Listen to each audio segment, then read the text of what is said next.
Good morning. Nandito tayo ngayon sa ating munting kalabasa. Ito ay nasa mahigit 100 puno lang. At tingnan nyo, kakabunga lang.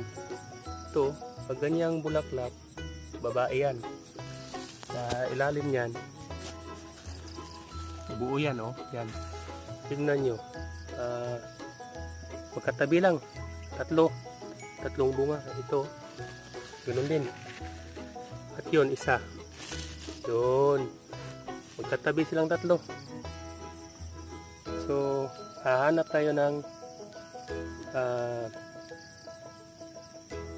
yung may bulaklak na lalaki at ilagay natin dyan. Push muna. Ito yung male part ng kalabasa. So, tanggalin natin yan. Ilagay natin doon. Ito na po at ilalagay natin doon.